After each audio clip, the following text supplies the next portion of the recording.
Alors Victor, premier jour de l'exposition, comment tu Excitant. te sens? Oui, très excitant. Le cadre est magnifique. Hier soir, l'inauguration était merveilleuse.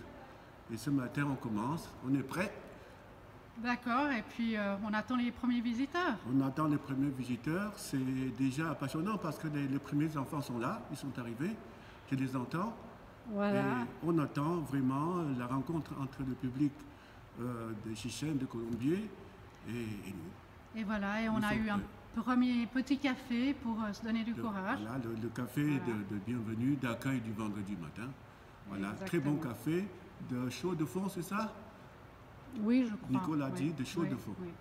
Alors, Alors, est-ce que tu voudrais nous faire une petite visite guidée de ton exposition? volontiers, volontiers. On va commencer par le portrait du sultan Joya, tel qu'on pouvait le voir il y a un siècle.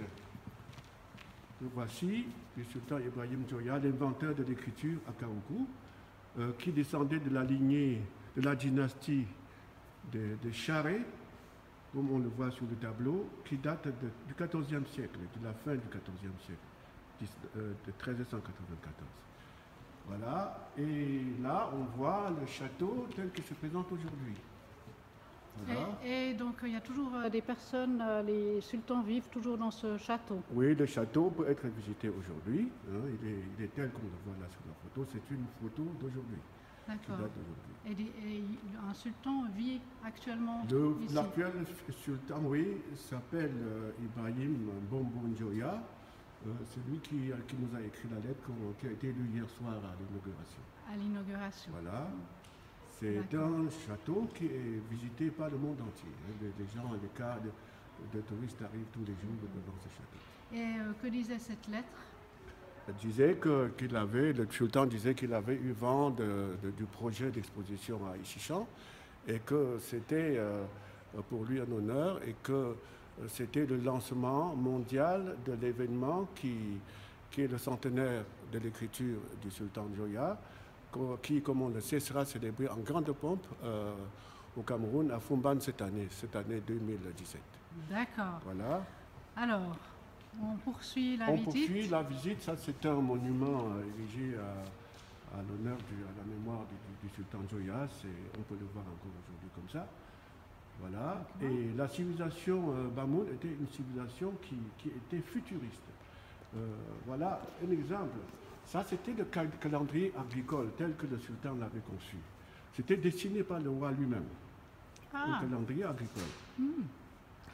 Un contrat de mariage. Ça veut dire quoi, calendrier agricole? Les saisons toute l'année indiquaient les périodes où on pouvait semer avec le maximum de productivité.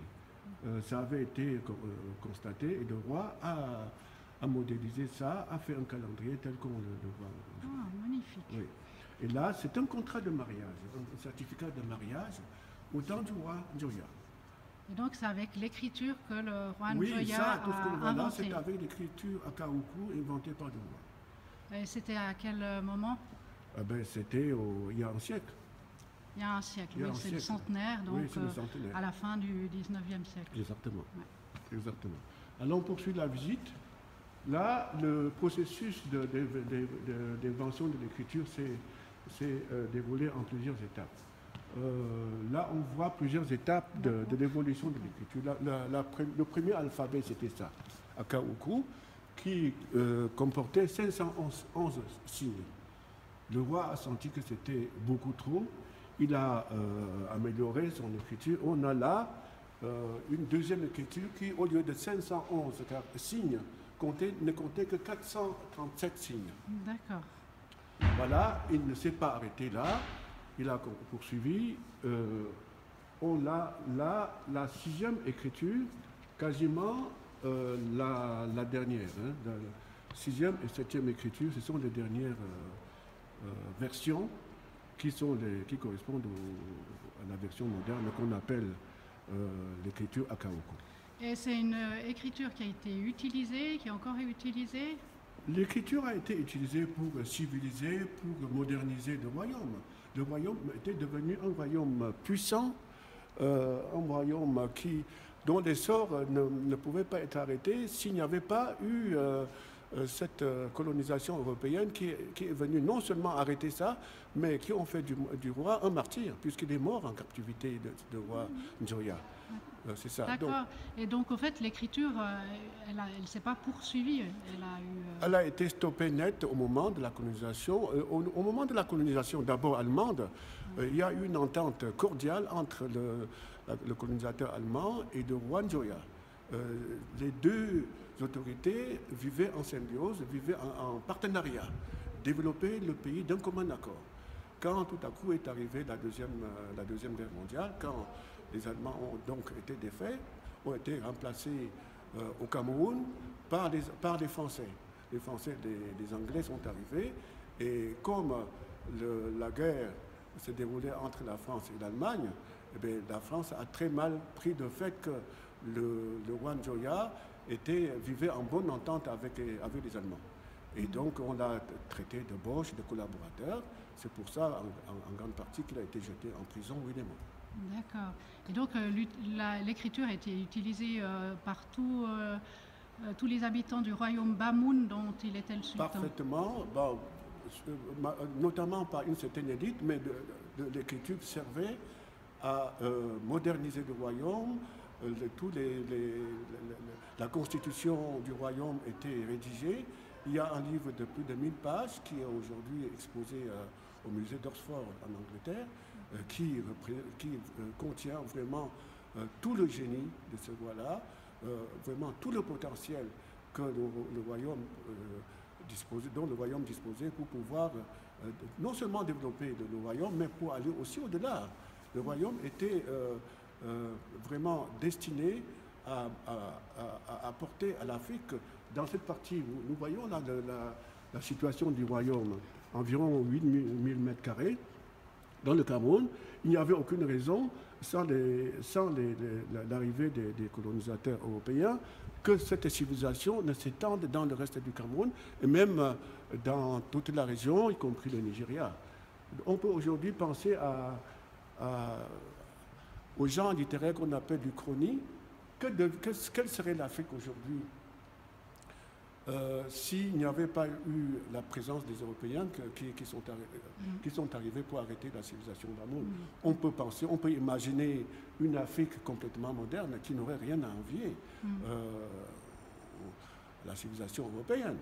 Oui, là, c'était parti véritablement pour aller très loin, d'autant plus que le sultan Njoya, puisque le monde s'ouvrait, en tout cas, l'Europe s'ouvrait au reste du monde, ce royaume-là pouvait s'inspirer ou même être conscient de l'évolution du reste du monde pour aller plus vite dans ses propres trouvailles, dans son propre génie. Et on peut penser que s'il n'y avait pas eu cette arrivée coercitive, brutale, il faut dire des choses sauvages, ben, l'Afrique ne serait pas dans l'état où on la connaît aujourd'hui.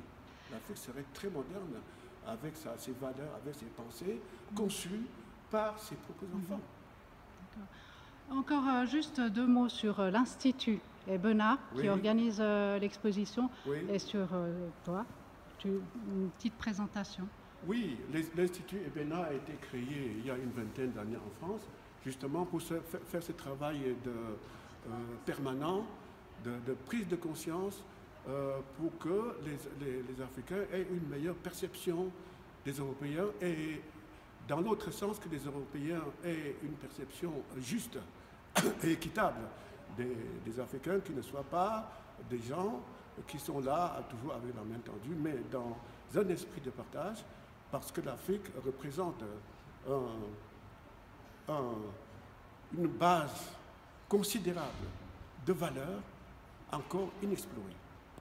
Un monde considérable de pensée qui date de millénaires, qu'il appartient aux Africains aujourd'hui avec le partenariat des amis, des gens de lumière, comme les gens de Chichen où nous nous trouvons aujourd'hui, pour aider l'entourage européen à comprendre que l'Afrique n'a pas toujours été, ne sera jamais ce que la plupart des anthropologues ont voulu faire croire sur le compte des Africains. C'est un continent qui est digne qui a beaucoup de valeurs, qui sont encore à redécouvrir et sur lesquelles on peut se baser véritablement pour faire un continent, tourner une page de honte qui vient de l'esclavage, partir de là pour créer un continent digne, debout, avec des gens qui vont créer, qui vont inventer avec ses propres valeurs, avec sa propre pensée. C'est ça l'objectif de Bénin. Et c'est un travail qui est évidemment très très long, qui a beaucoup de lourdeur, mais nous croyons qu'avec des amis de lumière comme vous, comme l'association Cinéma, comme la commune de Sichan, on est capable aujourd'hui de commencer un travail vraiment à partir de maintenant qui portera ses fruits dans les années qui viennent. Merci Victor. C'est moi. Victor Boadjo de l'Institut Ebena, directeur de l'Institut Ebena pour le Salon international de l'écriture, version 2017, première édition. Merci Victor. C'est moi, c'est moi.